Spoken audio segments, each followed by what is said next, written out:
అది రోడ్డు అక్కడ చెరువు అక్కడ కూడా మేము చెప్పాం. అక్కడ ఒక ఏది ఎక్స్ ఎమ్మెల్యే ఒకళ్ళు వాళ్ళు కూడా ఆక్యుపై చేసేసింది దాన్ని ఇప్పుడు నెక్స్ట్ డిమాలిషనే కాదు, రిట్రీవల్ ఆఫ్ ద లేక్స్ అంటే దాన్ని లేక్ ఒక దాన్ని మొత్తం మళ్ళీ రివైవ్ చేయడం అనేది నెక్స్ట్ అది కూడా మొదలవుతుంది. రేపు ఈ ఈ వారం 10 రోజుల్లో కూడా ఒక వర్క్షాప్ కూడా ఆల్రెడీ నిన్న కూడా మేము కొంతమంది ఎన్వైరన్మెంటలిస్ట్ పిలిచాము. వాళ్ళతో సజెషన్స్ తీసుకుంటున్నాం. ఎట్లా మనం ఇన్లెట్ నాలాస్ మనం ఇన్ఫోసిస్ వాళ్ళు అద్భుతంగా బెంగళూరులో ఒక లేక్ని వాళ్ళు రివైవ్ చేశారు. ఇన్లెట్ నాలాస్ ప్లస్ దానికి మొత్తము ఏది ఆ చెరువుని చేసి పూర్తిగా దాన్ని ఒక లైవ్ లేక్గా తయారు చేశారు. మనం కూడా అలాంటివి చేయడానికి మనం చాలా సజెషన్స్ తీసుకోవడానికి ఆ వెనకాల చాలా బ్యాక్గ్రౌండ్ వర్క్ జరుగుతుంది. మీరు జరుగుతుందని అనుకోవట్లేదు. మీరు సైలెంట్గా ఉన్నారు, మాట్లాడలేదంటే కనుక సైలెంట్గా ఉన్నామని కాదు. సో డిమాలిషన్స్ ఒకటే కాదు, డిమాలిషన్స్ ఒక ఆస్పెక్ట్ అయితే దాన్ని కన్స్ట్రక్టివ్ లైన్లో తీసుకెళ్ళడానికి చాలా వర్క్ జరుగుతుంది వెనకాల. Sir 1 minute. Sir Navinder from Deccan Chronicle sir. Sir చెరువులు ఎఫ్టీఎల్ బఫర్ జోన్లలో అనుమతులు ఇచ్చిన జిహెచ్ఎంసీ హెచ్ఎండిఏలకు హైడ్రా లేఖలు రాసి సార్ ఇక్కడ రంగనా సార్ చెరువులు ఎఫ్టీఎల్ బఫర్ జోన్లలో అనుమతి ఇచ్చిన హెచ్ఎండిఏ జిహెచ్ఎంసీకి హైడ్రా లేఖలు రాసింది. దానిపైన వారు ఏమైనా వివరణ ఇచ్చారా? అనుమతులను రద్దు చేయాలని ఏమైనా మీరు చెప్పారా?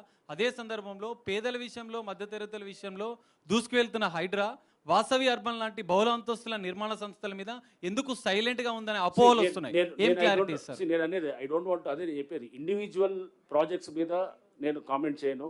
సో రేపు మీరు ఒక టైం పాస్ అయ్యే కొద్దీ with the passage of time will get to know ఏం జరుగుతుంది ఏంటనేది కూడా.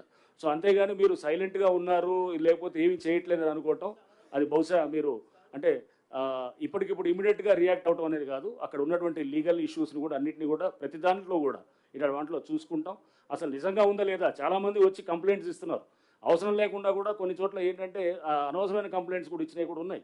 అవన్నింటినీ కూడా మేము పరిశీలించి లేదు ఇది దీంట్లో కంప్లైంట్లో సబ్స్టెన్స్ లేదనుకున్నప్పుడు పక్కన పెడతాం. సో ఎక్కడైతే కంప్లైంట్లో సబ్స్టెన్స్ ఉందో దాన్ని సీరియస్గా టేకప్ చేస్తారు. సంబంధిత ఏజెన్సీస్ అందరి కోఆపరేషన్ తోటి అందరి కోఆర్డినేషన్ తోటి వాళ్ళందరితోటి కలిసి పనిచేస్తూ మేము దానికి ఒక ఫినాలిటీ అనేది ఇవ్వడానికి ఇప్పుడు ఉన్నటువంటి దీంట్లో హైడ్రా యొక్క ఏదైతే కనుక చేస్తుందో దాని కింద చేస్తాము. And sir basically 2 questions sir. Ranganath sir, so these are the most frequently asked questions sir. Ranganath sir ikkada.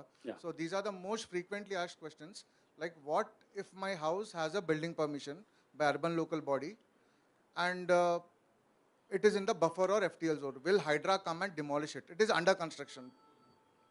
It has a permission, valid permission. It has a valid urban local body permission. Absolutely no.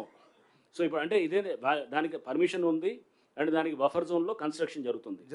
So ఇప్పుడు అంటే ఇది వాళ్ళకి ఇదని దానికి it has to next ఏం చేయాలి, permission cancel చేయించాలి. అంటే ఒకవేళ కనుక అది FTL వస్తుంది అనుకోండి, we have to go and get permission should be cancelled. So basically the permission will be revoked. Exactly అదే కానీ అనేది పర్మిషన్ ఇప్పుడు చెప్పేది మేము చెప్తున్నది కూడా అదే. ఎక్కడన్నా కనుక ఆల్రెడీ పర్మిషన్స్ ఇచ్చుంటే కనుక దాన్ని రివోకింగ్ అన్నా జరగాలి. ఆల్రెడీ రివోక్ అయినాయి. ఇప్పుడు మేము టేకప్ చేసినవి కూడా అన్నీ ఏంటంటే ఆల్రెడీ రివోక్ చేసినాయి. FTLలో పర్మిషన్స్ ఇస్తే కనుక దాన్ని రివోక్ చేసిన వాటిల్ని అది లైవ్గా ఉంటే అంటే రివోక్ అయ్యి అది revoke is almost like A cancellation.